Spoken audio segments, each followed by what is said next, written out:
Oh, the bowels? I clogged the toilet. No. I did. How does Did that I happen? tell you about when I clogged the toilet and then Oliver had to poop and then he pooped in the already clogged toilet? You did. You just tell me did. that. You, Yes, you this did. last. Oh, did I? Yeah.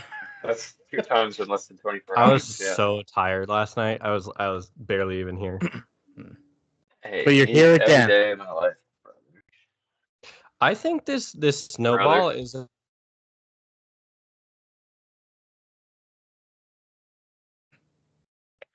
He went mute. Did you mute yourself? Did He I? went mute. No. I Oh, heard what? him a little bit. There he is. Hang on. Hereditary. Hereditary. Part 2. You hear me? Yeah. Yeah. We only heard all of it except for I was so tired last night, and then I think this snowball. No. Yeah, no, I was so tired last night. I was barely even registering that I was here. Good brother. You know. But now you're super awake. I'm so awake. I waited to take my medicine until right now. You did some cocaine too. I did so much cocaine. Nice. No, No, Devon. No. You don't want to end up like Liam Payne. go throw up right now. But it's in my nose. Yeah, you gotta throw Yeah, up with go your throw up. nose. Yeah, throw up, but like hold your mouth closed so it comes out all through your nose. I think throwing up with your nose is just blowing your nose, isn't it? I guess so. No, you Yeah. can throw up through your nose. Yeah, I've done For it. sure. I've done it many Yeah. times. Lucas, are we ever Uh, going fishing before we start? We have gone fishing. You have? Before. Should we? Yes. We should go sometime. We should go sometime. I have Saturday afternoons free. Yeah, the closest the place foreseeable that I know future. fishing is like an all-day thing. So it'd probably be like next summer, because aren't you freer in the summer? Oh hell yeah. Yeah, I'm a lot freer in the summer. Yeah. I run with the stallions in the summer. You'll swim That'd be with fun. the fishes I too. love fishing. Ooh, I love fishing. With a good Yeah, bud. no, we'll get you some good fish. Good Did you see bud. the fish that Emily caught on my Instagram? yeah. No. It was Is it it was large? good. It was like a 4-pounder. It was This is She a got- ranch. Oh, yeah, it was awesome. It was fun. It was a 400-pound tuna. She caught it in the Clark Fork. Yeah, exactly. Under a bridge. yeah. Are we ready, boys? I'm so ready. Yeah. Just wait, hang on. Let me do the thing. Lucas, Okay. Devon doesn't have headphones because he was using Oliver's yesterday. So we're gonna record on Audacity like normal. But Yeah. if when I get his file, it's utter garbage and it's like uneditable YouTube it? because ours is too loud, I'm just gonna use the YouTube for the second portion. Okay. Did I send you the first portion yet? You did not. Okay. It was not corrupted. Oh shit! I have to text real quick. So, I have to send one text. yes, send a text. Where's I'm using my phone. Get out of here, Jindo. Okay, let's do this. Are we ready? Aye, aye, Captain. I could hear you. Oh, okay. I learned that SpongeBob was partially inspired by a Ween album today. A what album? A Ween album. I don't know who Ween Band is. Ween. Oh, Man. yeah. Ocean man, take me by the hand, lead me Exactly. to the land. And they did the loop-de-loop shoe tying song too. That was Ween. Ween Didn't the is Beatles also do the Gary Come Home song? Yeah, I've been wrong. It might have been in the style of the Beatles. They were dead How you when going? SpongeBob rolled around. Who was it? They had some like real stars making SpongeBob music. Probably Ween. Ween. Bob Dylan or something. All right, we ready? Ready. Yeah. Let's do this. You remember how to start, right, Devon? Claps Yes. on 5. Yep. All right. 1, 2, 3, play. Ah, fuck, my thing didn't, hold on. My thing didn't fucking do it. Again? But It didn't do it. Sorry. Oh, well, I hit it, but sorry, it didn't Aster. do it. How do I delete this thing? You're sorry, Aster. Ooh, that's Cut. good. Okay, Ready again? I'm ready. 1, 2, 3, play.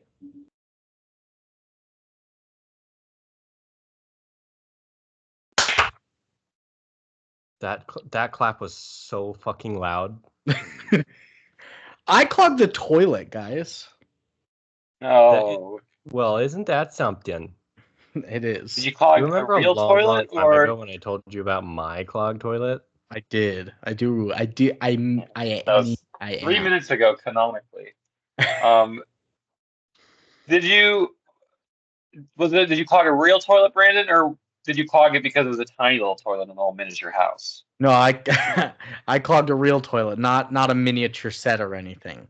And then we didn't have a plunger down here in the basement. Marina's upstairs reading in the living room, so I gotta sneak up and then take the plunger from the bathroom upstairs. But then she sees me, she's like, "Ooh, that's embarrassing." That's good stuff. A real toilet, not Guys, the miniature set at the start of this movie. Seth had to leave. He heard about a new candy factory opening up, and I don't know what Oh, happened. He just went like this, and now yeah, he's gone. Yeah, oh man, his it arms happens. from It the T-Rex happens. motion. He bobbed away. You can't defy your nature. Nature versus nurture. Yeah, Locke versus Hobbes, baby. But yes, I did not clog a miniature toilet like the opening of this film. Hereditary opens with basically like a narration screen, but it's not a narration. It's like a paper clipping of an obituary for Ellen Taper Lee, 78 years old, who passed away after a prolonged illness while living at her daughter Annie's house. So she is the grandmother of the family. You've got Annie and Steve, mom and dad of the group. Wait, sorry, what was the name, Annie or Laurel? I couldn't hear you. Nice. That was Yanny. Oh, Laurel, got it. I remember the first time that Yanny Laurel thing came up. It was when I was here in Billings doing one of my rotations. I was just listening to the radio. And everybody's losing their mind over this Laurel thing, and I was like, What are they talking about, Laurel? Since it's just the city outside of Billings. I was like, what about Laurel? And then later I heard the Yanny Laurel thing. I trained myself to hear both. I've never heard both. I always heard Annie or Yanny. I could hear one on my phone. I could hear the other in my car. Oh, interesting. I always hear another man talking to me. I always hear this guy in my head. It tells me to kill small animals. I just hear Jerry Seinfeld asking me if I like jazz all the time. It scares me.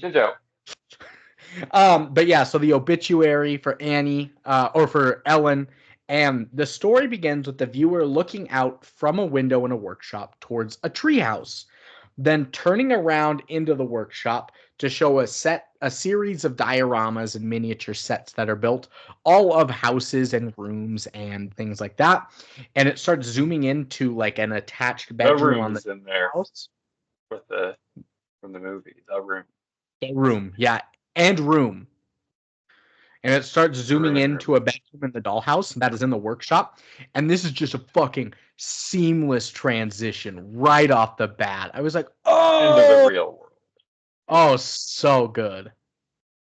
He did that. He went, oh, and then he took his shirt off and he started $10 million budget. It's pretty like that.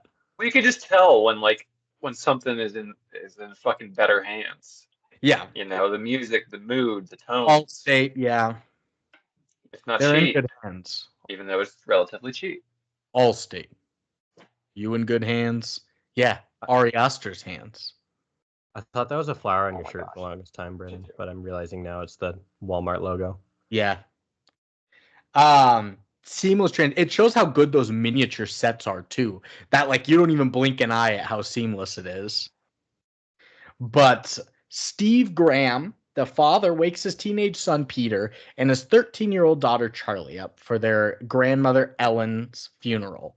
Steve actually finds Charlie out there sleeping in the treehouse. That's kind of where she finds her solace at is alone out there, and Steve's wife Annie, an artist who sculpts the miniature dioramas that we've seen, delivers the eulogy at her mother's service. And while she's doing it, their daughter Charlie's just in the pews, just going her thing, and just like doing a sketch of her dead grandmother in the open casket during the speech. The dad looked at him and was like, "Oh, put that away! Don't be doing that." Honestly, they nailed like the horror movie ambiance like from the get-go. Like, I think this remains to be one of the only movies that's ever actually scared me. And it's not even like the jump scares; it's like the ambiance and I don't know. They just nailed it in this movie. It's real scary, not cheap scary. I think it fits with our 3 masterpieces that we've done so far with The Shining and with The Exorcist, because those two both also aren't like ripe with jump scares. It is scene building and slow burn settings and just like the build up to the climax, and you're just like on the edge. Yeah, there's a devil or two, but yeah, it's filmmaking. It's artistry. Artificial. AI. No, it's not. It's artistry. It's artisanal filmmaking. Artisanal. Artisanal intelligence. It's gluten-free filming. Devon, how many pizza doughs did you waste at the good food store working there? Probably like 60, 70. And then I bragged to my boss about it, and then he wouldn't hire me back.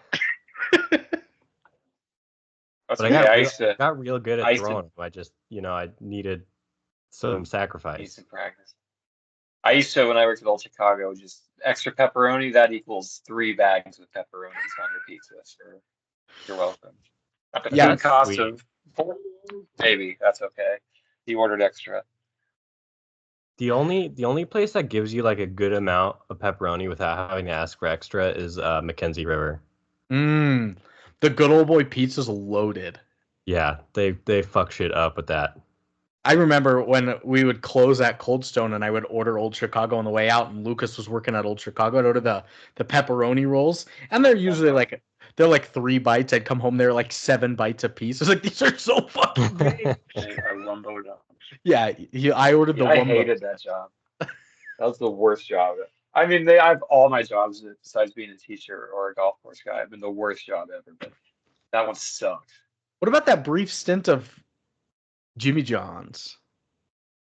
I worked there for like a year. That sucked. That's some bullshit. What about the place with Chris in Kalispell?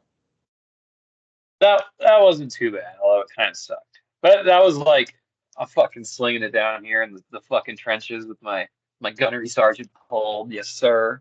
Yes, sir. Yeah. I was actually at work the other day talking about Cold Stone, and I brought up you were there that night, Devon, when we were like throwing ice cream, and we had hit goal, and we did all our weekly cleaning duties. Everything was caught up, and that one guy saw us throwing ice cream. He's like, "Your boss would be so ashamed of you guys for doing this. I make $40 an hour, and when I'm in overtime, I make $60." He's like, "And your boss would be so ashamed." And then I stepped the funny up, thing is he was like. Boss. He was so pissed about us wasting ice cream. It wasn't even ice cream. It was a ball of wet paper towels that we were practicing with. So no, I think it was a ball of skinny vanilla. Oh, was it? But we did do the paper towel glove thing a lot too. Yeah. But I think it was a thing of skinny vanilla, and you got so pissed, and then I was like, "I'm actually the boss. I'm not upset about this." And I was like, "Why are you flexing how much money you make on 16-year-olds right now? Who gives a shit?" Also, everybody makes time and a half when they're in overtime, basically. That's not anything to brag about either. Yeah. Do you remember that one guy who flashed a gun at what's her name? I can't remember her name. The Ashley Tisdale? No, it was not Liz, but Alyssa. Oh, yes. Yeah. Yeah, someone flashed a gun at her because she asked him to put a mask on. Crazy world. Yeah. Make sure you go vote, people. 2 weeks. Or don't, I guess. Or don't. Yeah. But make sure you go vote. The movie! Let's get back to Hereditary. Oh, Laurel. Yeah, Laurel. So she's doing this clucking and everything and drawing during the speech. And Annie talks to Charlie about Ellen at bedtime that night. You know, she's like, "This is your first real loss. I understand all this." But Charlie's like, "Grandma's the one who always wished I was a boy, and you know, she's the one that raised me." And she's like, "Who's gonna care for me now that she's dead?" And she's like, "Oh, I'll care for you." He's like, "No, when you're dead too. Like, who's gonna take care of me?" And I was like, "Oh, Jesus." Weird. Spooky. Really Charlie's a somber. little off. She's Yeah. definitely off. And We all knew kids like that. I feel like maybe that adds to the spookiness. true. And Kids who like would doodle piles of blood in their papers and stuff. Annie goes Like, to don't let them hear the class pet. her workshop room with all the dioramas. She's got some of her mom's books and things in there. She goes through like some of her memory books and then And sees, her looks. and her looks, yeah, and her nooks, And her nooks. her Her cooks, crannies. All her paper. and her yannies, yeah. God damn it.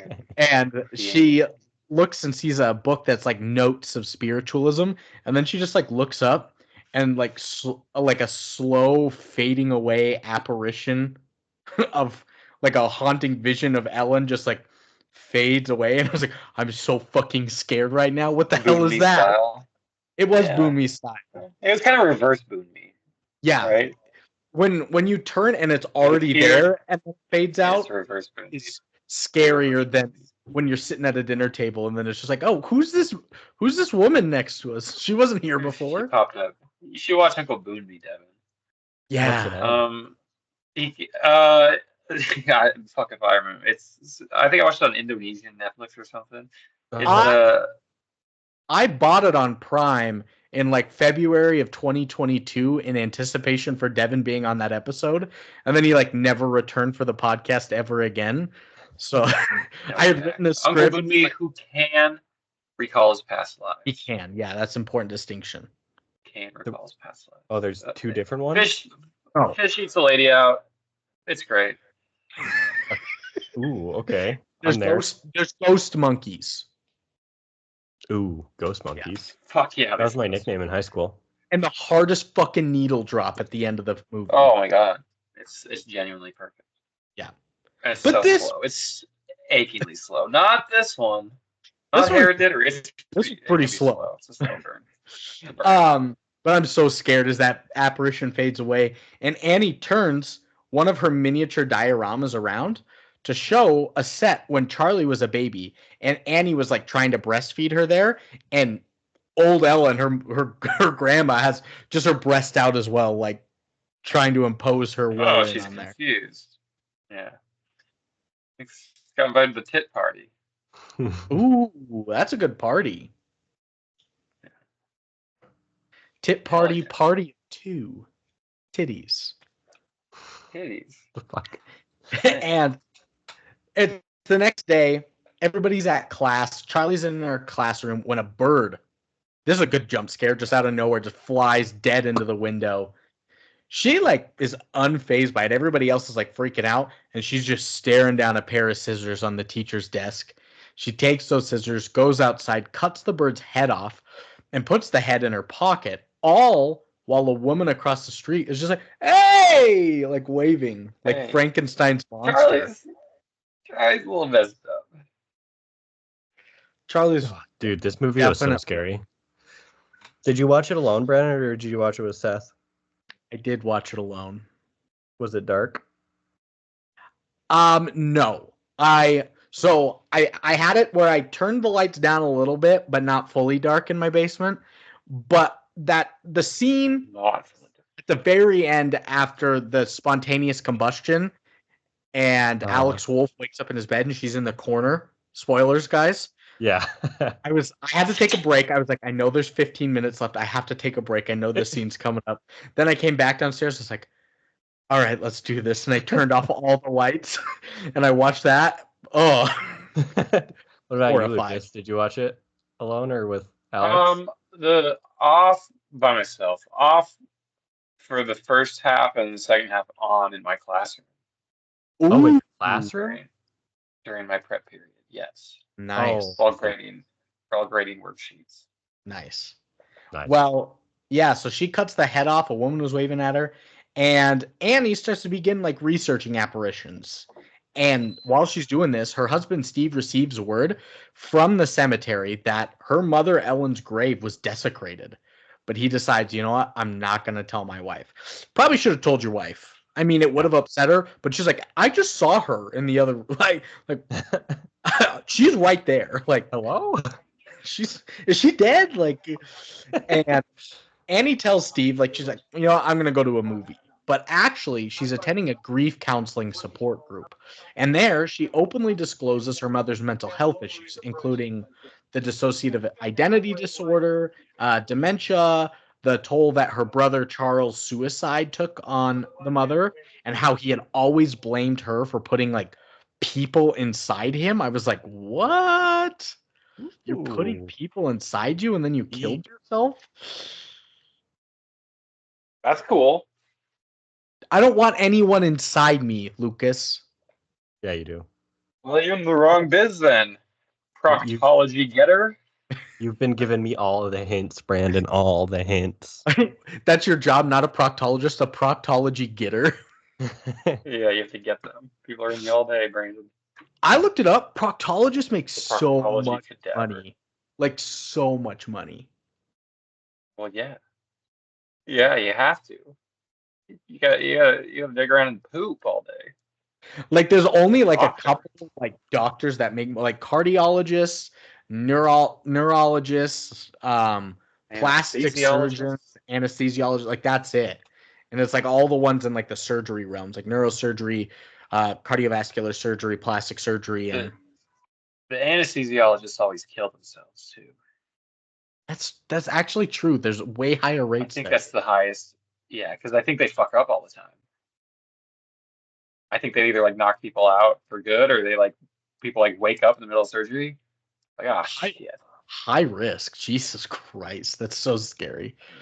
Well, she's talking at the support group, and Peter smoking a little weed, some of that green devil's grass. Oh, the devil's grass. Oh. And blowing some smoke out of his bedroom window, but like you zoom way out from his window into like the field, and as it's watching him blow the smoke out, in the foreground of this shot, you also see a puff of smoke come from just off screen in the foreground. I was like, what the fuck is that? So scared. Dude, this movie is so good. And it's something so simple like that. You're like, I'm not worried about. No, I'm worried about that. Yeah. Catch made by Simpson after a loss of 2. Damn. Thanks. Is that Lucas watching the football game? Yeah, that's the football game so loud over there. And Charlie, she makes little stick and like gadget figurines, like little twigs and the fuck out of me. little twigs and little like Altoid cans and just whatever she can find. But this one, she's using that cut off bird head for a new one. And then as she's doing that, she sees like this strange little like blue light shoot across the room. Aliens. Ooh. Aliens, yeah, Aliens sign. in the spirit world. And Charlie follows that strange light out past the treehouse and is following like real footsteps in the mud while carrying the bird's head to a field. And while this is happening, gallery owner Sylvia Archer contacts Annie about the progress on her new works, which includes a piece featuring Ellen. And she keeps continuing to like not answer the calls. She sees all these notes around, but she does a lot of work in it, but she never seems truly dedicated to it. And Peter comes in and he's like, hey, can I go to a party? It's like a school barbecue thing, but really it's his hopes to see Bridget's this there Bridget, yeah, classmate that he's interested with a in. Y. She's like, if it's a school thing, get your sister to go with you. You gotta take Dahmer. Yeah.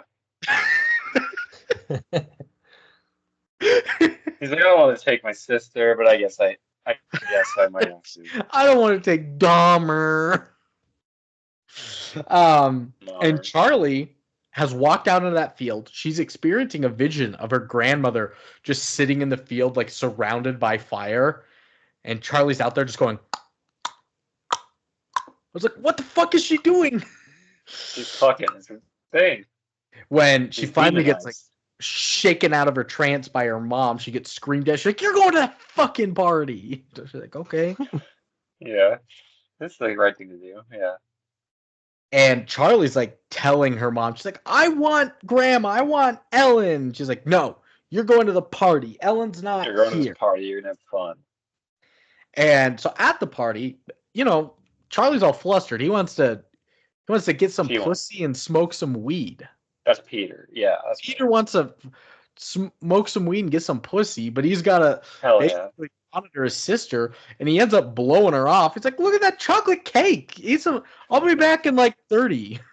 Yeah, and then Also, she they fucking made that freaks out. chocolate cake look so like gross for whatever reason. For good reason. Yeah, for good reason. It's- But like when I it's saw the cake, I was like, "Ew." Demonic.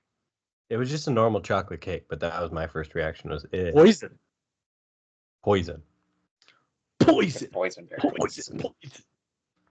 And so he's out there smoking weed, with Bridget and the friends, and left unsupervised, Charlie eats this cake unknowingly containing nuts, chopped nuts. Oh no, who would do that? She's allergic to. And they brought this up like many times before that, just very subtly. Like somebody comes up to her while she's eating a candy bar. "Does that have nuts in it?" She's like, "No." And then later they're like, she doesn't have her EpiPen with her. And it was like just little things. And Charlie, she begins to like choke as she's experiencing an anaphylactic reaction. She comes in. Peter's like, "Holy shit, we got to get out of here." So he carries her to her car, trying to rush her towards the hospital. But it's like along this dark, like so dark country road. There are no lights. And Charlie is in the backseat just dying, like kicking. As anyone should freak out. So she rolls down the window to stick her head out in an effort to get more air and breathe better. But as she does that, Peter sees like a dead deer in the road. So he swerves to not run it over, but veering just far enough off the road where Charlie hits her head on a utility pole and fucking decapitates her. Yeah. I got goosebumps. Lucas died. Lucas died. Yeah. I got goosies over here. I shit my pants. It's been eventful. eventful. Yeah. And this isn't like it's not a scary scene necessarily, but it's so disturbing to and she's just dead. Like it doesn't even show her hit her head, but it just like it's like a little like you just hear the thump as it cuts away and like, oh fuck. And then Peter's reaction to it. Phenomenal. Phenomenal acting. He's just like no. He just sits and stares in the middle of the road. Does like the quickest glance to the rear view mirror and then back down. I don't even know if he like fully saw the whole back seat. He just went, and that's it. He just drives home. Well, he sits there in a trance, just like breathing, and then silently, but like in a calm daze, drives home, turns off the car, and quietly crawls into his bed without letting anyone know. Doesn't alert anybody about anything. And poor Annie gets up the next morning. She's like, "I'm going to go to the store. I'll be back in 20 minutes. And you don't even see this. You just see Peter's face in bed. Like you could tell he didn't sleep at all at night. He just sat there, eyes just wide open, her screaming bloody murder, horrified to find her daughter's headless body in the back seat of the car. And as she screams and pleads that she wants to die, you get a cut to a scene of Charlie's bloodied and severed head just ridden with ants on the side of the road, eating it alive. That's nice. That's a little more horror-esque than the simple decapitation. Yeah. And the family ends up holding a funeral for Charlie. Once again, Annie is hysterically crying at it. And I loved as it lowered the casket into the ground the camera also like went below the ground. Like you saw all the layers of the grass and the roots and then the dirt, and then it just faded to black as it got deeper and deeper. It's like, that's good. That's good. Metaphorical. It's good. You talking to me? That's Talking to me. pretty good. You gonna shit on me? You gonna decapitate me? That's what they said in the movie. Yeah, it's like gabagool. They were so Italian in the film. Like, gabagoo. You talking to me, gabagoo? They actually had to have captions because you couldn't understand. So Steve gets home after the funeral and he's looking through like Charlie's sketchbook of her drawings. She sees one with the pigeon head wearing a crown as like the last entry that was in there. That's cool. That was good art. Doesn't think Good anything of it. And Annie, art. she sleeps in the treehouse to grieve alone, illuminated by just the red heat lamps up there. Can we all say that? What was Annie's husband's name? Steve. Steve. Poor fucking Steve, dude. I feel so He's a bad rough for go. Steve. He's just kind of and Peter, but he's kind of just there as everybody else gets possessed, and he has to be the rock through all the grieving. Yeah, Steve is just trying to make it through. Everyone else is just fucked up, and Steve's just trying to make it through. I feel that's the only part of the movie that I felt bad about was Steve. Fucking poor Steve, dude. Rest in Steve. I felt bad about a lot of some other bits, but yeah, Steve had a rough go of it too. And poor Charlie, she got her head knocked off. Well, I think Charlie's walk kind it of off. the devil, but that's okay. Yeah, I mean, it wasn't really Charlie that got her head knocked off. It was more Payman, but okay. Spoilers. It's kind of it's all in the family. No, okay, that's not because Payman didn't. Was Payman in her body? I think so. No, because I thought they tried to put Payman in her body, but okay, we'll get to that anyway. We'll get there.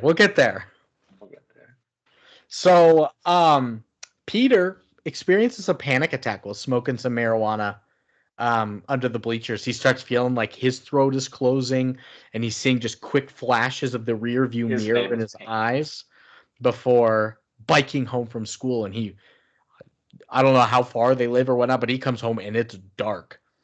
And Annie was sitting there waiting for him to come home so she could drive away to her grief support meeting. But when she gets there, she decides, nope, not going in. Gonna turn around. However, before she can leave, a fellow group member, her name's Joan, spots Annie to talk to her. And after hearing about Charlie's death, Joan confides in Annie about the loss of her own child and grandson and gives her her number in case she needs to talk to somebody. Yeah. Pretty nice of her. Welcoming, harmless encounter. Pretty, sharing in tragic bonds.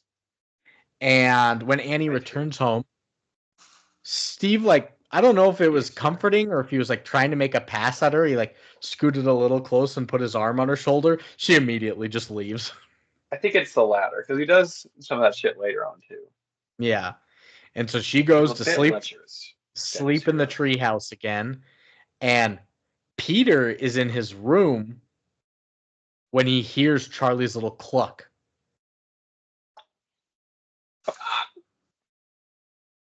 That little noise is already kind of just enough noise to be triggering, Yeah. Whoa. But it's her noise. It's her signature noise, so that jolts him up. He looks into the corner. He thinks it's a vision of his dead sister, but it was just his own hoodie, positioned in a way. And then he calms down. We've all been there before. We've all been there. And Annie working on her fucking guy in. How Oscar Pistorius shot his girlfriend or something. Really? That's what he claimed? Well, he claimed he thought she was a burglar, but in the bathroom. at the dark at 3 a.m. in his locked house, and then he Mhm. blasted. That was the Olympic double leg amputee, right? Yeah, he's a fucking monster. Yeah. Take more of his limbs away. Goddamn. If he had lost just 2 Keep more going. limbs, he wouldn't have been able to do it. Yeah, Yeah. took the other ones, wrong ones. Yeah. Yeah.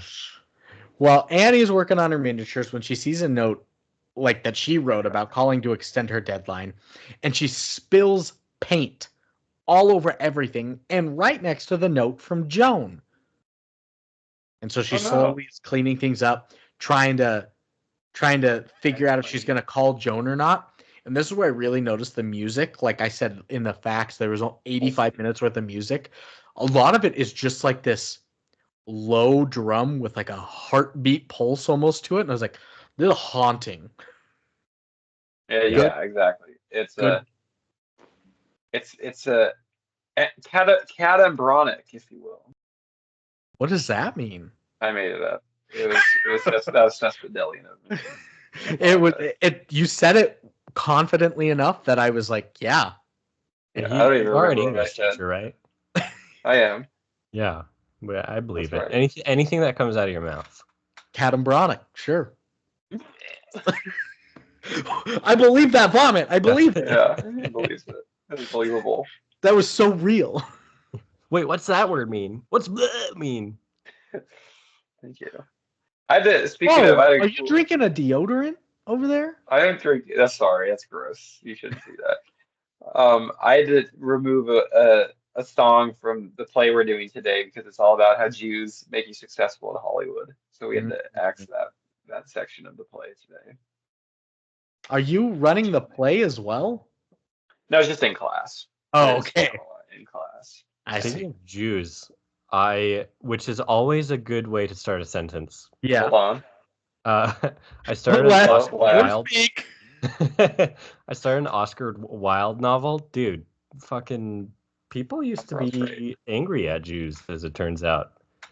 Still are, it turns out.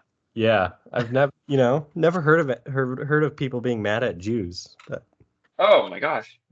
no, I'm kidding. It But is yeah, dark. no, Yeah. like Oscar Wilde, fucking Not a historically A lo- oppressed group of yeah, people. no, Oscar- Jews have Oscar Wilde. thrived. They've done well at times and they've done poorly at others. Oscar Wilde. I love Oscar Wilde. I have his complete works over there on the bookshelf somewhere. Oh Nice. yeah, I'm just about We to did- finish the Picture of Dorian Gray. I think that's like his only novel. That's like one of his more serious works. I never actually read that. It's very rambly, but I'm getting. Yeah, he's digressive. I love The Importance of Being Earnest. That's a fun ass play. That's really cool. Does he His write name's plays normally? Ernest. Yeah, he's a playwright, I think primarily. Oh, I see. Yeah. So he wrote The Importance of Being. It's great. The guy's name is Ernest. It's like a Who's on Second thing the whole time. Oh, Yeah. a So double you've had to entendre. Yes. So you've had to nix that song and also ban the word gyat in your class. Yeah, that might have been in practice. I've had to ban quite a bit of things. Diddy conversations, chiefly among them. Diddy conversations and gyat. Got it. Okay. Got it. Tough out there. Got it. So Annie goes to visit Joan at Joan's apartment, and she tells her about a sleepwalking incident that she had years ago, in which she doused her children and herself from head to toe in paint thinner before waking herself up to find herself preparing to light a match. And this has kind of Fucked up. scarred the relationship with her children ever since. That cannot be amended. And she's cannot so be mad it. at her kids about it. She's like, my kids are like so mad at me that I almost lit them on fire. Like, yeah, dude, what? In their most vulnerable state while sleeping. Yeah. Speaking And of, naked. And Steve And on the John. finds Papa John. That's our most vulnerable state, on the John. And Steve finds Annie constructing a very disturbing diorama of the scene where Charlie died. Oh, Bushlight Peach. have you had these before? No, I've heard they're decent. They're good, and you get 30 for $10. I shudder at Those things can't be both true. They both can't be true at once. Well, no, I didn't think so. And then I tried one, and I was like, "This So they're doesn't taste good? like. It just tastes like peach juice, and it's good. Mm. This is Good how and- alcoholics are made, man. You say good and 30 for $10. Those are the two things that don't add up. Yeah, they're kind of They can't oxymoronic, fix. but 30 That's probably for like- $10. That's they're 33 good. cents a can, Devin. They're good. Try it. Try it before you That's bash on it. that's less than 3 cents a fluid ounce. Hey man, beer's beer. Well, Steve, Annie, and Peter have a very tense and awkward dinner during which Annie blames her son Peter for Charlie's death, and Peter responds by reminding Annie that she was the one that forced Charlie to even go to the fucking party to begin with. She's like, she didn't want to go. Now look where she's at. And that wanted to fucking cluck around, yeah. the acting from Toni Collette in this monologue is beyond amazing. There's so much power. You little And shit! trauma-ridden and She really devilish, made me yeah. hate her, which is like a good actor actress thing. Like I Uh-huh. hated her throughout the film. But you kind of wanted to hit that. I don't remember what really. It's been a while since I've seen it, but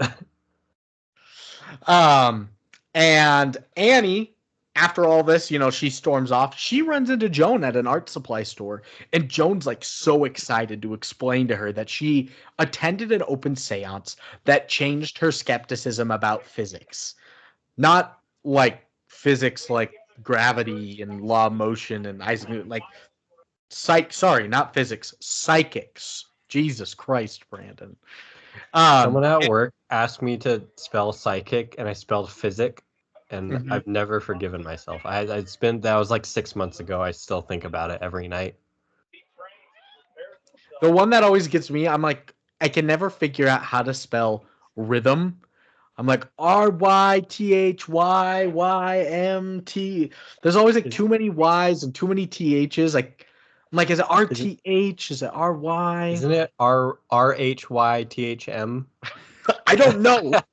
I was about to laugh at you because I'm like, that's such an easy word, and then I tried to spell it. I'm like, rhythm.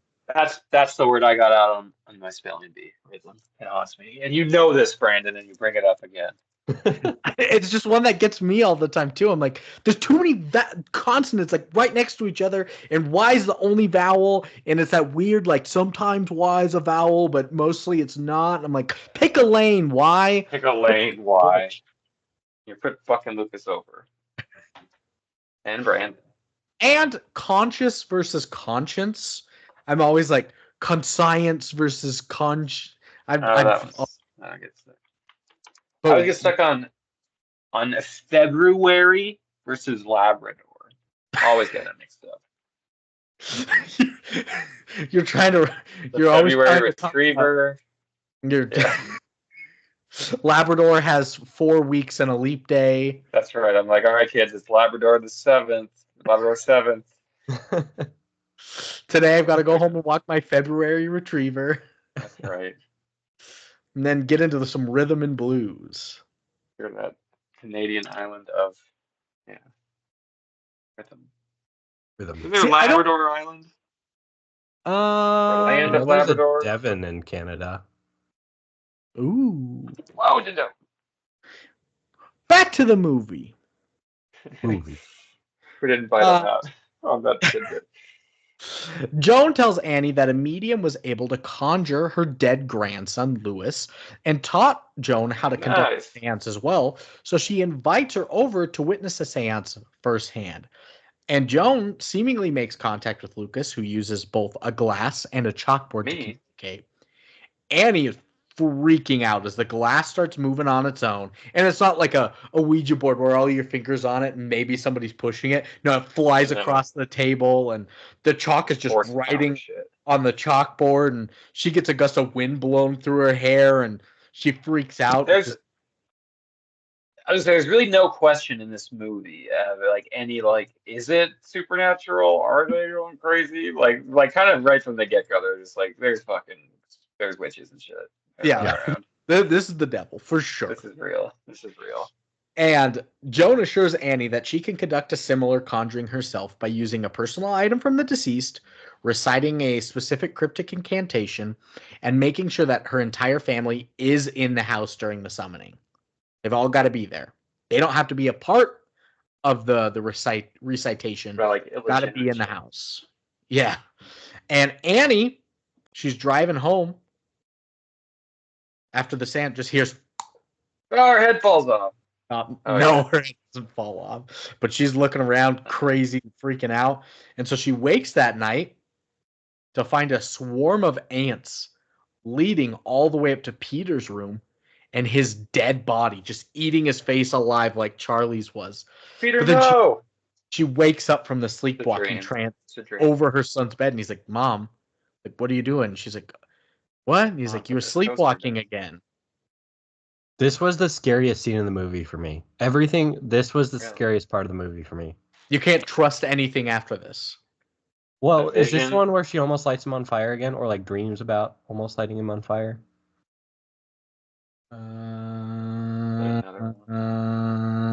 No. No. Oh, sorry. Well, that was. Hi, sweetheart. No. Because here, his body's all eaten alive. She wakes up, and he's like, why are you standing here? She's like, you were sleepwalking again. And so she has this conversation about Peter. She's like, why? He's like, why are you so scared of me? She involuntarily confesses that she never wanted to be his mother. No, and, like, this is the have a This is the scene where he gets lit on fire. Is it? Yeah. After she says he has a miscarriage? Yeah. Oh. And they start yelling at each other, and then she's holding a match, and he's wet, and then she throws the match at him. Oh, yeah. And then she wakes up again. Yeah.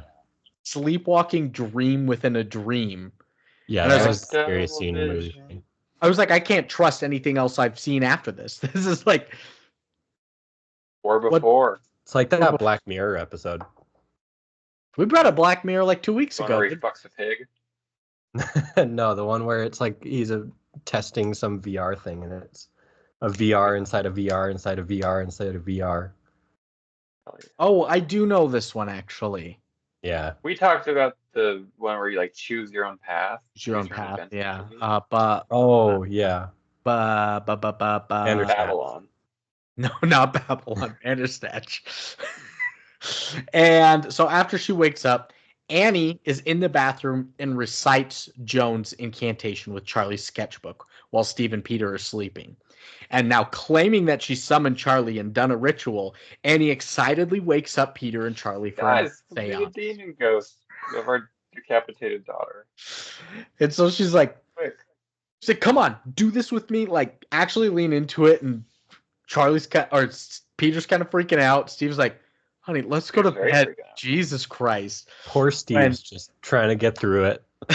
When Charlie seemingly possesses Annie, the flames from the candle soar, glasses across the room shatter, and she's like talking like, Mom! Peter! Dad, that's some good acting. Oh my God, so good.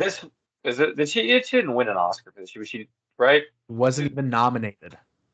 She should have been for this scene. This is it. This is like so good.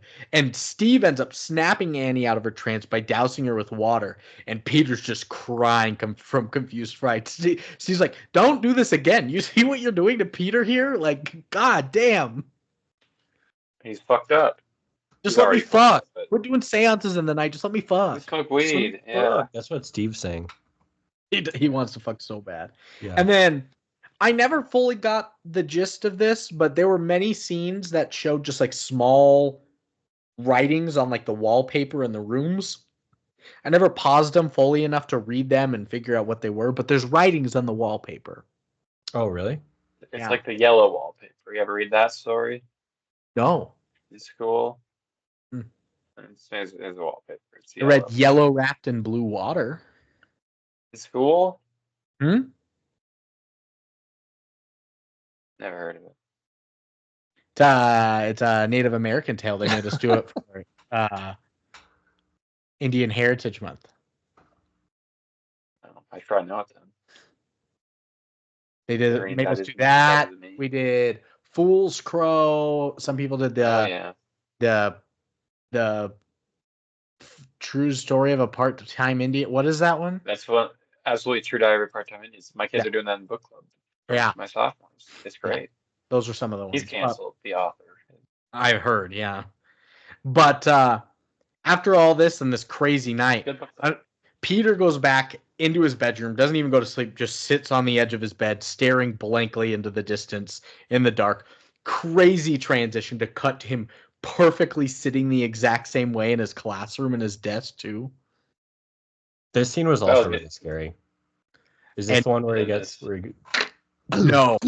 That's coming soon, though. This is where he's sitting in class, and he sees that strange, like, blue light that Charlie previously saw in her bedroom, and then it leads him to, like, this, like, cabinet, and he looks over at his reflection, and the reflection's making a different face than what he's making. I was like, nope, I'm done. I'm fucking done with this movie. He's being cheeky. The other one is. Yeah. It was, but it was like an evil cheeky for sure. Did you watch The Exorcist alone too, Brandon? I did. Which one do you think was worse, this one or this one's scarier? Yeah. I haven't seen a movie that's matched like this level of like ambience and just. I feel like the scariest thing I've ever seen was when I saw A Haunting in Connecticut when I was like 13 at a friend's house, and it was probably just the setting, but that one, like I was fucking crying my ass off and shitting bricks and shit. I guess I've never seen that one. I don't even think it's good, but in retrospect, I still am like, oh my god. When I was 12 and I watched The Grudge at night and watched that thing, like the demented thing, crawl down the stairs, I was like, nope, I'm done. I'm fucking done. I think when I was young, The Grudge was the one with the or the yeah. I think I watched that around 12 too. Yeah. Nope. No, I don't want to do it. I don't like this genre, except when it's so good it blows me away. Like this. Blows him. To be determined. And he's caught in this trance until he hears Charlie's cluck, and he shoots out of his chair. He's like, I gotta go to the bathroom. And they're like, okay, weirdo. Steve at home. I don't know. Can you go to the bathroom? I want one scene that's just like funny, just really so petty funny. Yeah, just like does not match the movie at all. Did you guys ever have teachers that did that? I want to do that. I should do that. Can I use the bathroom? I don't know. Can you, Peter? Yeah. It's may I. I get fucking shot if I did that. Yeah. I know, right? I can see you doing it, Lucas, but you'd like be smiling the whole time. You couldn't keep a straight face. Fuck you, Mr. L. Off and then leave to the bathroom. I was like, oh. Where do you teach again? St. Ignatius? Mm-hmm. Nice. St. Ignatius is so pretty. It really is. Any non-Montana listeners, look up the Mission Ridge for St. Ignatius. Just the most beautiful mountain backdrop. And look up Anthony Edwards' dunk on Yuta Watanabe. While you're at it. That has nothing to do Best dunk I've ever seen. Any of this shit. You see the best poster I've ever seen. He's wearing a different jersey number because it was during his rookie year, but man, oh man. I mean, have you watched any of the Netflix specials, The Starting Five? I have not. I just lie to people and say that I have in conversation at school. The end of episode 1 is LeBron going like, he's like, I'm getting up there in age, but I want to be able to pass this off to somebody who feel like they can take the reins both physically and emotionally. And he's like, I just haven't found that yet. And then it just cuts to a Lamborghini starting and it says Minnesota. And then it's Anthony Edwards walking in. He's like, yeah, I know about LeBron. I think I'm better than him. And then that's the end of the episode. Devon, are you okay? Oh, fuck. That was not okay. I think he fell back in his chair. Oh, no, Payman. Devon, are you okay? Yeah, I'm fine. My chair is missing a wheel, so if you don't sit on it right, you fall backwards. He really did fall. He fell. You remember when Lucas peed? Yeah, and then you leaned into it. Oh, that was Back to the A lot of movie. respect for that. Steve is at home admonishing Annie for Peter becoming completely convinced that a vengeful spirit is threatening him. And Annie, just in complete frustration, she's building a little tiny model chair. She breaks the chair, just trashes all of her work that she's done. I was like, you know how much work Well, those doesn't she get the miniatures are? calls that they're like, or emails or something? She's like, "Hey, we need another one due pretty soon. Come on." Yeah, there's a She's like, voicemail "Fuck that she gets from the gallery pressuring her to provide new pieces, but they're also like, I know what you're going through. If you need an extension, just like call us, please. Talk to us." She freaks Yeah. out. Breaks everything, and Steve sees it and he's like, God damn it. Like he's like, I'm the only one working right now. How are we He's in a supposed different to movie. Yeah. They're all in like a demon spiritual movie, and he's in like a fucking homeowner tragedy movie. He's got his own fucking Yeah. the comedy of errors. DLC special. Exactly. And Annie leaves her studio and hears like this little scribbling noise. She goes up to Charlie's room to see just a pen going nuts, It's the yellow drawn wallpaper. all by itself, then flipping a page, drawing another head, flipping the page like violently. And I was like, no, I'm done. I'm fucking done. I hate this. Some Harry Potter shit. And Peter is sleeping until he's awoken by the cluck sound. The dog is like in the doorway, like whining and barking, trying to alert him. And he sees Charlie just in the corner. She's just there. He's like, Where his hoodie once was. he was like, Charlie? And then her head just falls off, rolls, No! turns into a little, like, I don't know, like a schoolyard Ball. ball or something. And then he's like freaking out, turns around, Starts and then choking. hands from behind him pull him to the bed, start choking him. He's freaking out. And then his mom's there, and he wakes up. She wakes him up. She's like, what's going on? He's like, you were sleepwalking and you were trying to rip my head off. And she's like, no, I was not. I came in here. I saw you were freaking out, but don't tell Steve what has just happened in here. Keep it between us. Yeah, of course. And Annie goes He on wouldn't know what to do explain anyways. that something supernatural is happening in this house, and she's the only one that can stop it. So she goes to grab that sketchbook from before to get rid of the item that she had used for the Charlie seance. She opens it up. Every picture is just Peter with his eyes X'd out. I was like, God. Oh, Peter's going. Peter's so fucking dead. That's crazy. She's like, nope. Throws it in her little fireplace. She just her arm's just on fire. No! Well, I mean, kind of, no, but yeah. And she's like, so she rescues it, so she's not on fire anymore. It's Yeah. like a parallel motion. Forces her to, it's like a mirrored thing. Yeah. Forces her to pick up and rescue the book.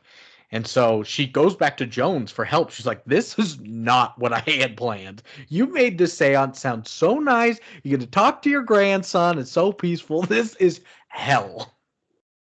Yeah, fuck But this. no one's there.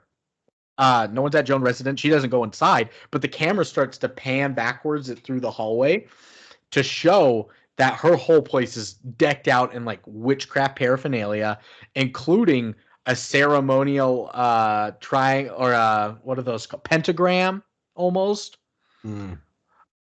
In the middle of it is just a photo of Peter, and then there's the bird head figurine that Charlie made, and paint bottles, and the insignia, like the little symbol that's on her necklace from family photos. And I was like, Peter's so fucking dead. I am so done with this haunted bullshit. So done. And He's of course, over. you know, Peter's at school. They're at like lunch or something. He's outside just eating a sandwich. Joan's just across the street. Like nobody else is batting an eye. She's like, I expel you! I Practicing. expel you!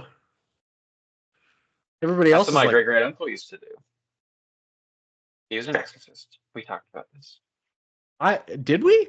Wait, what? Yeah, but he was my great great uncle. He's dead now. He was an exorcist, but he was a Mennonite exorcist. Yeah, so they didn't really do any intense things. They just sat down and like quietly were like please leave. It was a Minnesotan Yeah, please don't. Please Minnesotan just, exorcist. you don't want Hey to there, be here. bud. Look, I know you got got all comfortable in that body there, but you're really taking up space that's already taken there. God wants you to So I go. was thinking, I I got want you this to nice go jar now. for ya. I was thinking I can Yeah. put, That's where demons go. my nan made some cookies. If you put it in this jar, you'd be nice Oh, and the cookie comfy. jar. Yeah. Oh, and also I expel you. I spilled Oh it. yeah, there's some Latin stuff I'm supposed to say, but honestly, I forgot it. So You nailed that, Devon. That's good action. So Annie learns through some research that symbol is associated with the demon Paimon. Paimon? amen. Payment. One of the kings of hell. And she also finds photos of Joan just chilling with her mom, Ellen, revealing that Joan and Annie's mother were in the same coven devoted to gaining riches by conjuring Paimon into a host male's body. I don't know how it brought you them riches, but yeah, that's what I I wondered wondered the too. same thing. Yeah. Payment. He's probably like an alchemist or something. I don't know. And Steve, as she's researching this, gets an He's the king email of hell. showing him photos of He's Ellen's covered. grave. It's just a completely unburied. There's no body. And he finally tries to tell her. And Annie heads to the attic to find additional info about her mother. The attic is just swarming with flies. It smells. It's dark and musty. And she discovers her mom's headless corpse Payment's just there. in the corner with the Paimon engraving insignia engraved in blood. The scariest of liquids, I would argue. Honestly, I'm kind of getting a little freaked out just talking about this movie. Because I Good live night. alone. I gotta like Good go night, sleep. Devin. Yeah. Bye-bye. Well, It's all a movie from a very normal guy named Sorry Aster. well, during class, Peter hears another one of Charlie's clucks, and he is in full possessed mode. Hand shoots up, face all crooked, unable to breathe, unable to move, until he starts bashing his head into the fucking desk, until he finally hits it so hard that he snaps out of the trance with cries of terror and pain. And that physical acting by him, not only of the face and the motions and the smash on the head, but like him leaping out of the chair and hitting the ground and squirming was so good. That's very epileptic. Yeah. It like doesn't just make you scared. It like makes you sick to your stomach because you're like, oh god, like this family's so fucked up. Devin, you should watch Martyrs. No, fuck Martyrs. Martyrs is gross. It's way gorier. Way gorier and way I don't like more fucked up. Martyrs. Yeah. I still want to Yeah, we watch don't that like thing that Seth said earlier. Like an hour ago, yeah. Yeah. I did hear a fact about this scene where he smashes his face, that on the desk they had cushioned one area of it so he could smash his face and not hurt as much and soften the blow. But on that last hit, when he smashes his face down, he missed it and actually did break his nose on the desk there. Poor kid. Really? Yeah. Dude, that's like an Aragorn moment right there. Gnarly. It's Tom Leo Cruise moment. level acting. Yeah, Leo moment in Django. But Annie stands. She's at her house after finding her dead mother's body. She Where's grabs Mel her moment? mother's scrapbook, and she's standing beneath the treehouse just in the pouring rain. And I think I saw that the house that they had Peter's room that juts off at the end, almost like it sticks Yeah. out normally. It was just gone. You're right. His Yeah. room, it just wasn't a part of the house anymore. I was like, That's no. cool. Symbol that he's now gone. I was like, shit. And Steve brings Peter home. She's approaching the car, but she's not soaking wet. It's not raining. It's just dry. I was like, God damn it. There's no sign of a downpour. And she tells Steve, she's like, the corpse in the attic, it's decapitated, like all this. And she shows Steve It's the so photos fever-dream. of them and wearing the seal of payment. And she explains, she's like, I don't know how. I mean, I do know how I did the seance. Our family became cursed when I tried to contact Charlie, and there's connections to the sketchbook, and you need to destroy it to save Peter, because if I do it, I'm going to burn alive. And Peter's just sleeping in the back room. And so, disbelieving her wild claims, he's like, You're the one that fucking dug up your mom's grave, aren't you? Just like, You what? did it. She's like, what? My mom's Okay. grave has been dug up? He's Yeah. like, shit. Poor just- Steve. She freaks out. He's like, I'm not doing this anymore. I am done. Peter and I are gonna leave. Take your fucking sketchbook. So she takes it out of his hands, throws it in the fire, risking herself to end the curse, and Steve's just burning alive now. Yeah, I don't he's know. gone. Fully combust spontaneously. No, I like Poor Steve. fucking Devon likes Steve, Steve. dude. Yeah. And this was another fantastic shot where her face, she's like so petrified at the scene, illuminated in just flames as the light. But then that blue light comes down just right past her body, and you just see the possession snaps into her body. She is fully possessed by King Payman now. He's cool. He's the king of hell. And this is where I paused the movie. I was like, I gotta take a break. I know what's coming. Yeah, makes sense. So I come Yeah. back upstairs. I turn off the lights. I was like, I know it's so dark. I need to be able to see this stuff. And Peter finally wakes up. He sees the treehouse window is just glowing orange, like it's dark out. There's clearly lights on in there. And he's like slowly waking up, and he sits up in bed, and his mom's just in the corner of the ceiling. Like a She made fucking it in. Well, no, he walks downstairs first. No, if you watch it in pitch black, she's up there at the beginning. Oh yeah, and then she crawls over. Yeah. Yeah, then he starts to turn around because he thinks he hears something or sees something. He starts to turn. You just see her crawl off camera. Oh, fuck. Oh, I was like, seeing her in the corner and scurrying off gives me nightmares. And he leaves his room, and the ladder to the attic is back up. You know, they had looked in the attic, but it's not down anymore. And he goes to the living room, finds his father's charred corpse with nothing but the wedding ring prominently shining there. And I was like, oh, poor Steve. Fucking Steve, man. He tried. He tried his Yeah. best. I love my next note. She's like, God damn it, she's in the corner of the ceiling again. Because she's also in the living room there. And he starts to turn because he thinks he hears her again. And he turns and there's nothing there. But then he spots somebody in the closet. It's just this naked guy. It's like, who the fuck is this man in the living room? Just smiling at him. I was like, is the devil that guy. I was like, oh, I thought it was Steve at first. I was like, is it Steve? I hate this. No, Steve's And all not that of a sudden well on. Yeah. turns a little more and jump scare. And he's just chasing him. I was like, no. No, the naked guy. Running Dick from and him. all. She chases him to the attic. The ladder to the attic's just now down, allows him to climb on up, and he's hiding in there, and he hears this pounding, and he's just clinging to the ceiling. Let me in. Let me in. Yeah, Dean. Yeah. That one, Slamming her head. that could be humorous Eric Andre in like Dean. some context. Fucking It all could be terrifying. humorous. Right? So the scurrying away could be humorous. The fucking The naked guy. the Yeah. naked guy could be humorous. That's Yeah. that's good filmmaking. You're right though. And in the attic, Peter finds all the flies, candles, and everything, but So not scary. Ellen's body. Her body's just gone. But instead, another pentagram Is there circle with his photo, the eyes punched out. I have a question. At this point in the movie, are you guys like surprised at anything, or are you just like, we're so now deep into the fever dream that you're just like, fucking whatever. Reagan's head's gonna show up, you know, a horse's dick, it doesn't matter. I'm just like in for the ride, in for the fever. Pretty much. I am Well, I'm like, this- keep like, trying to I've seen stay the alive. film 4 times now, so like Ooh. I don't really remember my first reaction to it, but my reaction now is like, if you go back and rewatch it, they really, which a lot of horror movies don't, they could like forget about plot and just rely on the scariness.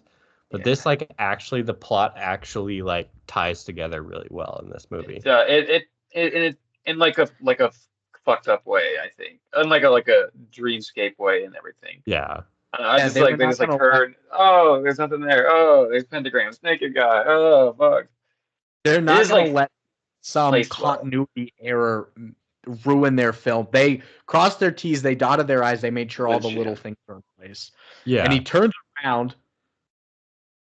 His mother's just dripping blood on him. She's floating in the attic with what was she? It was just 2 knives, 2 little knives. She was She was sawing.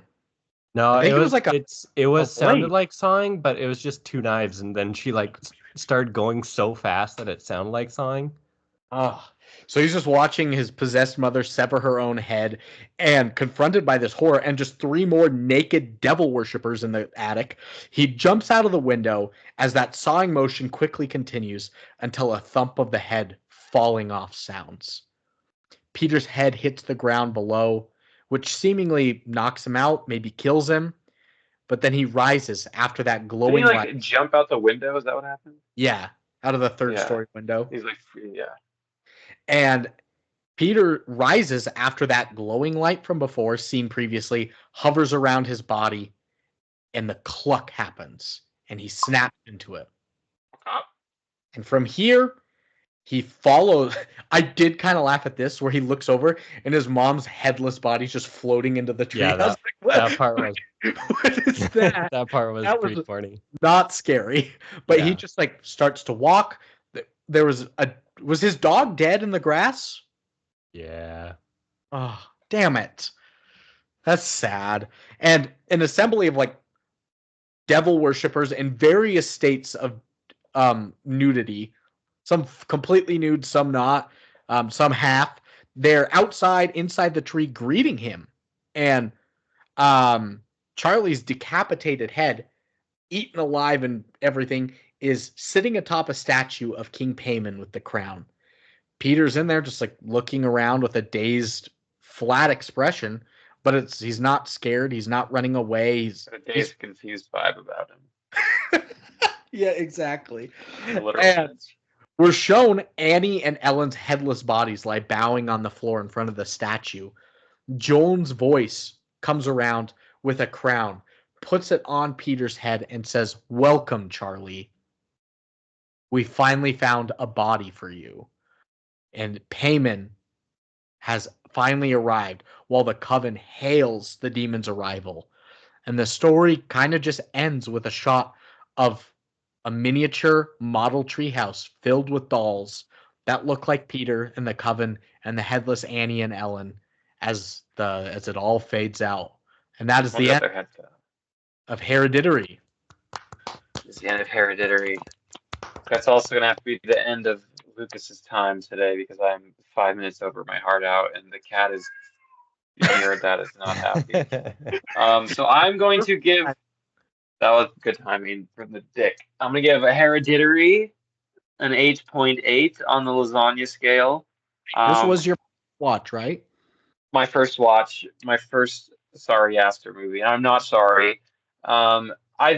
This is like the horror stuff that I prefer, like less like slashing intestines open and like eating them and stuff, and more like freaky, supernatural, Lynchian, psychological type stuff. This is a very cool entry into the horror genre, which I'm not usually is my favorite, but I did like this quite a bit. I'm glad you liked it. I'll give you Seth's score while you're here too. He sent me his. Yes, please. He said, let's go with an 8.0. His reasoning, he said, good vibes, fun for the whole family. Good review. So, from Doggy Style. All right. I am signing off. Thank you, boys. Bye, Lucas. Bye. Next week, we Thank should you, have boys. Carter for his birthday. So we hope Beautiful. you're here. Oh, he's gone. He's fucking out of here. Then there were 2. And then there were none. should Agatha Christie. Should we pause for some quirrs? Quirrs! My cat is trying to murder everything. Okay, sorry. Yeah, let's go. My cat is trying to murder everything.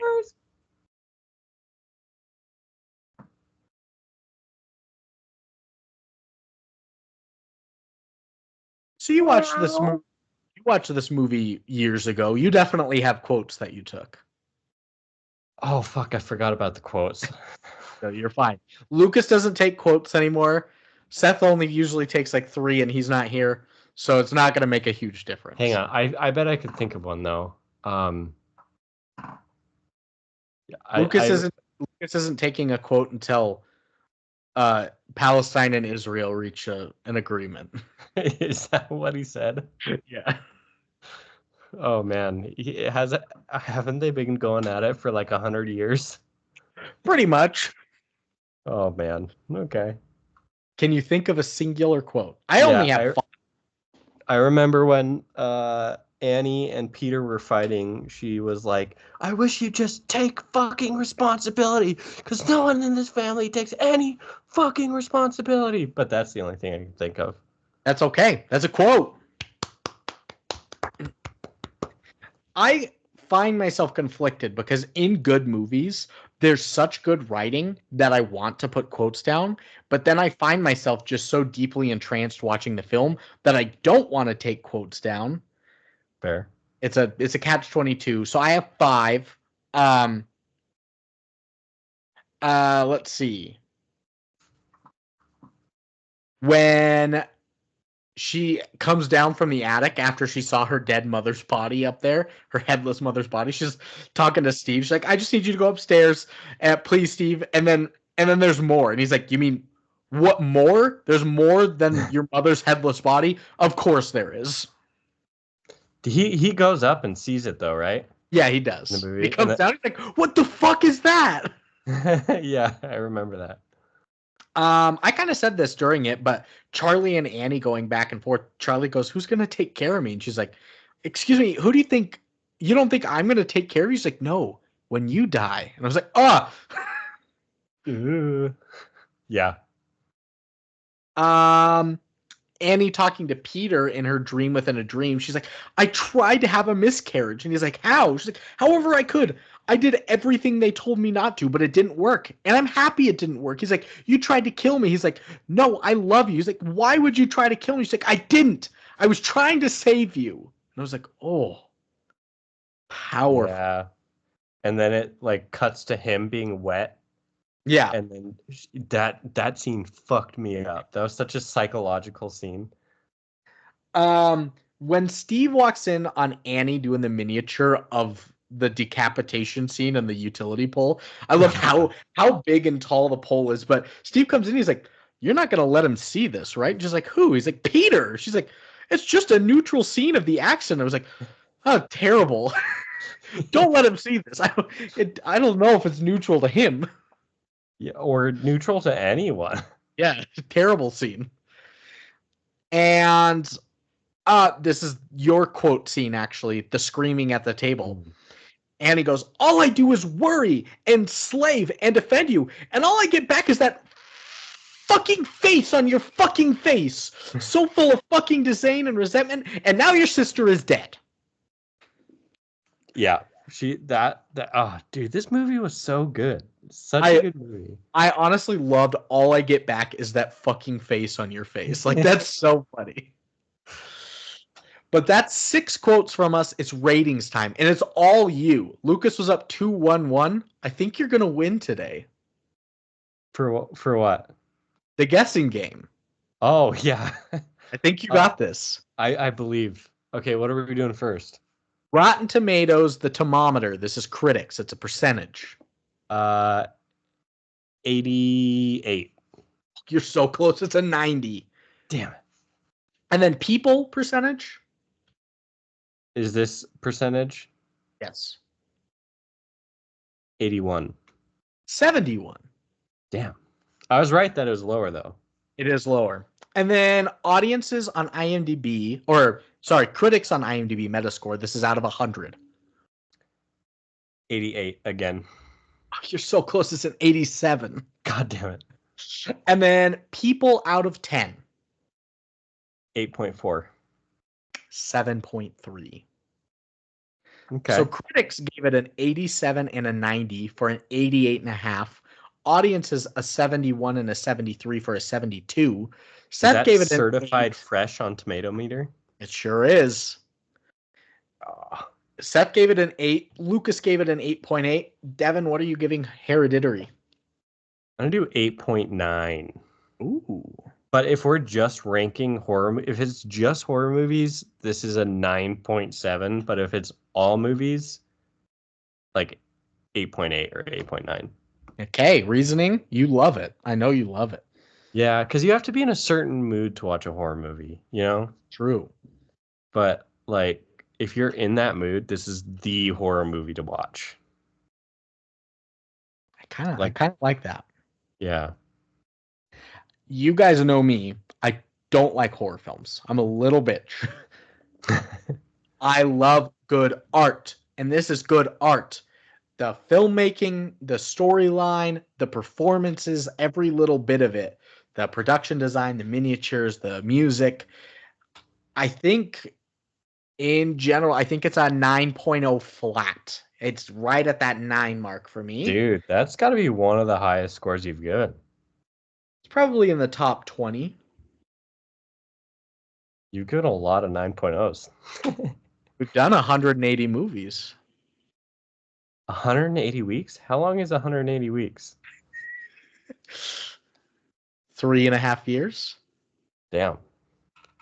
I think it's like right at like a 9.0. I think it's you might be right, an 8.9, but I'm gonna give it a 9 just to give it that little bump. It Okay. is jam packed with nothing but clever filmmaking and performances throughout. So, and let's see Was what this A24? yes, Yeah. and Makes let's sense. see where this lands on our list of films we've done rated lowest to highest. This comes in at a 7. Wait, let me guess. Of like all the movies we've done, you have like a list Mm-hmm. rated? Mm-hmm. How long did that take you to compile? Long time. But now after I started it when there was probably like 100 movies or so, 120. And now I just add each season the 16 films coming in. Okay. So this is from 1 to 180. 1 to 175 currently. Okay, this is going to rank at 18. 18 the best. It's 23. Not far Ooh. off. The films that are just rated worse than this are Chef, The Gods Must Be Crazy, The Last Unicorn, School of Rock, Videodrome, and Tropic Thunder. And ones that are just better than this are The Mitchells versus the Machines, Really? The Florida Project, What We Do in the Shadows, The Fifth Element, and The Little Prince, and Willy Wonka and the Chocolate Factory. That's crazy that The Little Prince ranked so high up there. I know, right? So, all in all, from us, pretty darn good. We just have some reviews left. I've got 2 What's critics. number 1 out of curiosity? Spirited Away. Fair. Yeah, of course it'd be Hayao Miyazaki. Mm-hmm. 2 critics. Peter Travers at Rolling Stone says the scariest movie of 2018. It's Colette giving the performance of her career, who takes us inside Annie's breakdown in flesh and spirit and shatters what's left of our nerves. Her tour de force bristles with provocations that for sure will keep you up nights. But first, you'll scream your bloody head off. 3.5 out of 4 stars. It's a good review. Yep. And then A.A. Dowd at the AV Club says, in its seriousness and hair-raising craftsmanship, I almost said hereditary. How do you hereditary? I was like, I don't know how to say this word anymore. You It's like had a rhythm moment. Hereditary belongs to a proud genre lineage, a legacy that stretches back to the towering touchstone of American horror unholy priest zeitgeist classics like The Exorcist and Rosemary's Baby. Remarkably, it's a first feature, the auspicious debut of writer-director Ari Aster, whose acclaimed, disturbing short films were all leading, like a tunnel into the underworld, to this bleak vision. A-. A-? Who the fuck does this guy think he is? I'm glad that Fucking you're cunt. I hate this guy. I'm glad you're equally upset because every time somebody does a letter grade, Seth loses his shit. That's the stupidest shit. What fucking pompous asshole. I Right. wish I could have found the Dove Foundation's ranking for this, where it's the faith-based review, all based on how godly the movie is. Because that one's on a scale out of 40, A 40? and the lowest score wins. So if it's a 1 out of 40, it's like the holiest movie. But if it's like a 27 out of 40, it's not very good. Oh man. Christian, This would not rate very holy. no, and they have different criteria. So they have sex, nudity, violence, language, drugs, alcohol, other, and faith. You know who else does that? Who? The fucking rating review. It's already on. It's like PG-13. It's already on the thing. Mm-hmm. PG-13, R. But then they M? put it all out of 5.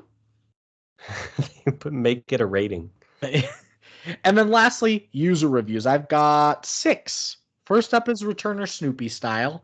On September 1st, 2018, he says, this horror sets a solid sullen mood, and then it turns crazy supernatural. The first half slightly bores me. I find it hard to get invested in these characters. Tony is acting her butt off, and I almost don't care. I really need to get involved with Peter, but his weirdness doesn't intrigue me, and I wonder if I could connect with him if he isn't shot in such an ugly manner. I totally understand the descent into hell, but it's not as harrowing with a character that I'm only marginally invested in. This has potential. It actually took me 2 attempts to watch this. I had to abandon my first attempt about half an hour because my attention was just drifting. I knew I needed to give it my best effort, and it paid off with an intriguing movie. 6 out of 10. Ooh, Snoopy Style is surprisingly against this. I feel like Snoopy Style usually is dialed in. He's usually dialed in. I disagree this time, though. Next, newcomer Sleepin' Dragon, February 16th, 2023 says, as a huge lover of horror movies, my expectations of film from this time period are measured, let's say. So many big budget films with big names offer nothing. Hereditary, on the other hand, wow. This is one of the most unsettling, unnerving films that I've seen in a long while. The horror is deliberate, well measured, and when it comes, it hits with hammer blows. Psychologically and visually disturbing, the film does not hold back. Looking back, I wish I'd gone to the cinema to see it, and I truly missed out. The acting is off the scale, but it's Toni Collette. So when isn't she incredible? It's yet another masterclass. And Gabriel Byrne was excellent also. 9 out of 10. Wow. You know what? She brings up a good point, though. I really wish I had seen this in theaters. I couldn't. I would be too scared. Simply too scared. I wish I could, but I couldn't. I don't know. You're in a room with a bunch of other people, so like... I couldn't. No? Mutual, like, you see a comedy, you laugh more at the theaters with the mutual laughter. Scary movies, you're scared more with the mutual fright of everybody. I don't know. I think it's the opposite. I think you're scared less because you're surrounded by people. I would hold one of your titties the whole time. Not my hand, or... No. I'm a womanizer. Of course. Yeah. The one horror film I do wish I maybe saw in theaters was A Quiet Place, because it was all about sound. Yeah, same. Same. Having that giant surround sound setting, but Have you seen the new one? I've not. I've only seen the first. We saw that one in theaters. That one was okay. I actually fell asleep during it, which probably speaks volumes about how good it was. It wasn't good. It wasn't that good. I think it was the weakest one. The first one's good. The second one's really, really, really good. Ooh. The third one is meh. Okay. My long review today is by none other than the Little Songbird. On July 28th, 2018. I still have her email that I emailed her at. Did she ever respond? No. And that was like a year ago. Maybe longer. Yeah. Bethany Cox, the Little Songbird, says, while the polarization is understandable, count me in as another person who is really impressed by Hereditary, very nearly loving it even. Of my recent 2018 viewings, it definitely stands out as one of the better ones, and it is not hard to see whether it is considered in as high as regard as it is. Hereditary is incredibly well made visually, one of the most audacious and best looking films in the genre in recent years. The photography is both dreamlike and nightmarish, while the film is slickly edited, atmospherically lit, and the spacious house with a mix of the audacious and the ghoulish is like its own character. The music is haunting and adds to the unnerving atmosphere, as does some of the most effective sound editing and design of the year, never being obvious or cheap, and providing a lot of eeriness. The writing flows well and never becomes corny or overly wordy, sometimes even thought-provoking in particular in what it has to say about grief and trauma. While a deliberate slow burn, for me, Hereditary was not dull at all.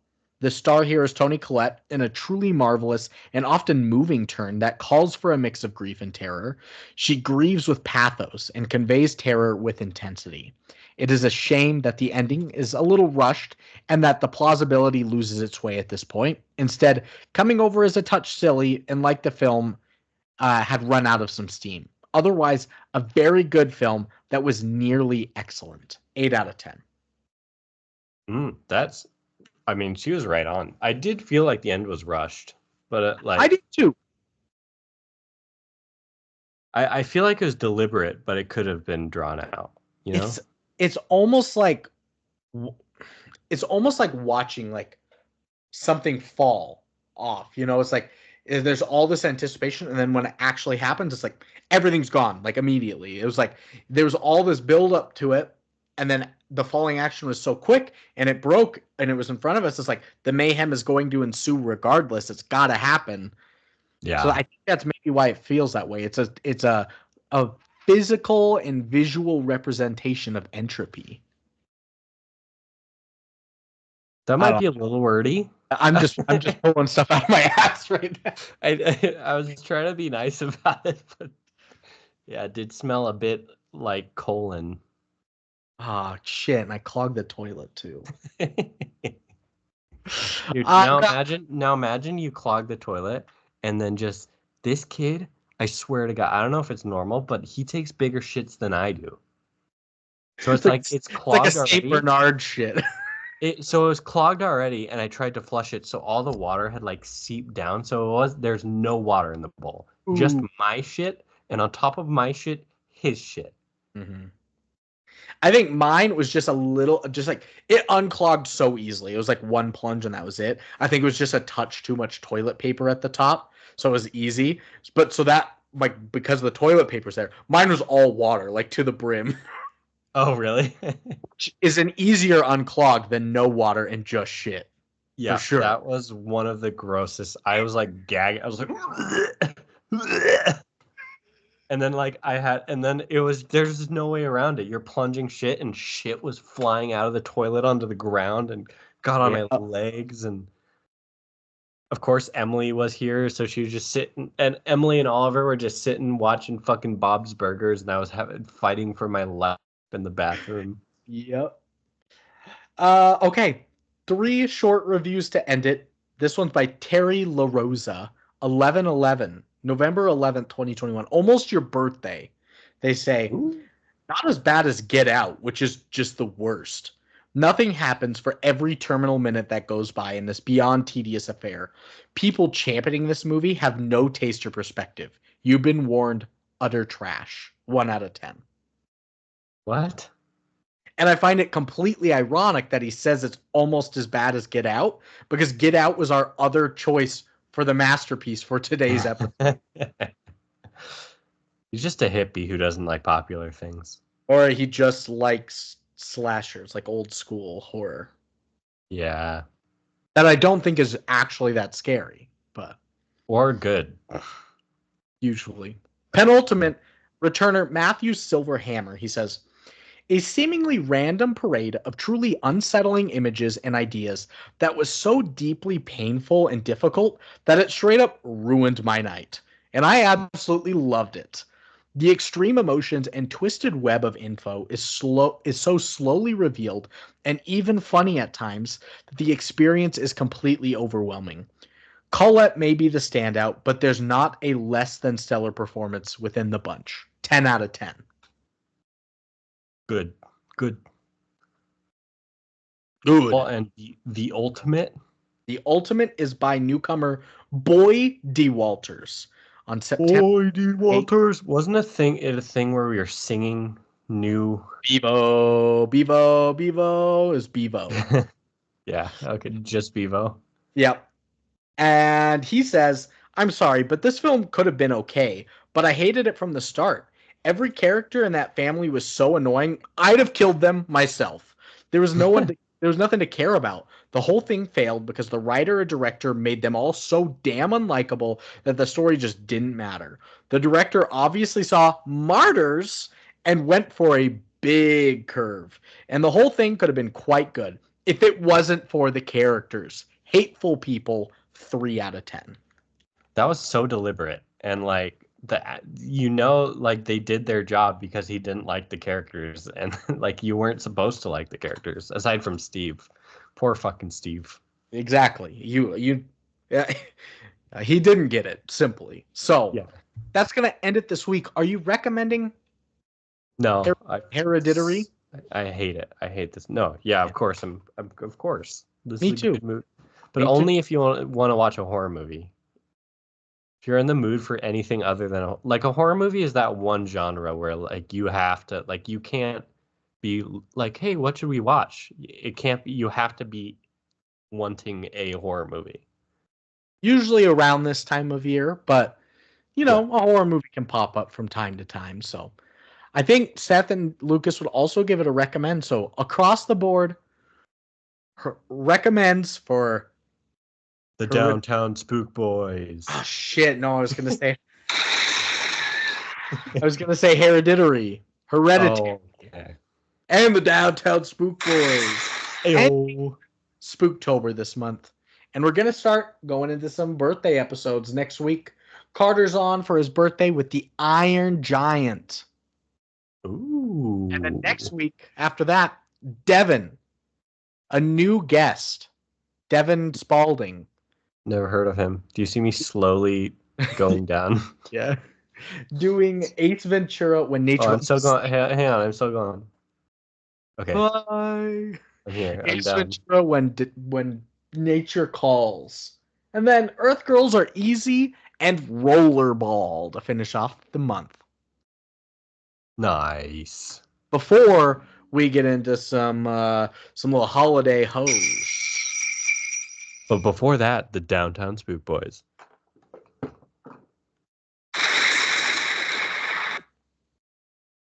Exactly. Nice. So that's ending it this week. Thanks, Devon, for making it on. Of course. We hope to see you more. Perhaps. Perchance. Perchance. At least for your birthday episode, and then maybe more. Maybe. And with that, guys, go watch a movie. Go take your socks off. Go clog your toilet. Buy a Heath bar. And give a good old gadoosh. And vote. And vote. And a gadoosh. File. Export audio. Export to computer. All right, so I'm doing. It's been a while, to be honest. The format is .wav or MP3. Send it as a wave. WAV? Oh, send it as an MP3. MP3. And do your quality as extreme. Insane is just a little too big of a file, especially when I'll probably have 3 of them in one. Okay.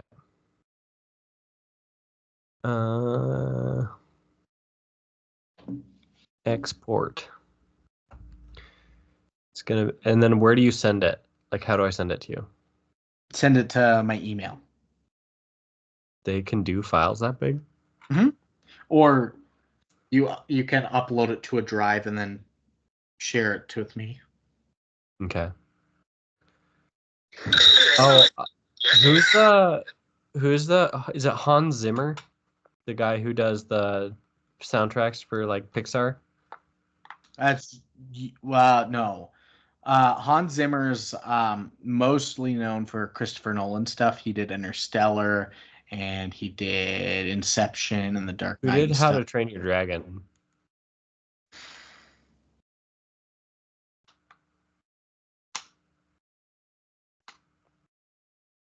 Because Emily really likes How to Train Your Dragon, and I got tickets to go. There's this really famous symphony that travels all over the world, so we're going to. You got one of those? Yeah. God, what is it? John Powell. John Powell. Yeah, so we're going to see a live symphony play all the music, and that's a great present.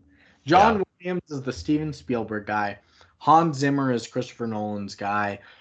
Thomas Newman is a big one for Pixar. Ennio Morricone you can never leave out. Nice. Yeah. Okay, well, I'm going to bed. Will you message me tomorrow and remind me to send it to you? Yeah, of course. Okay. All right. Good night, my love. Later. Mwah. Mwah.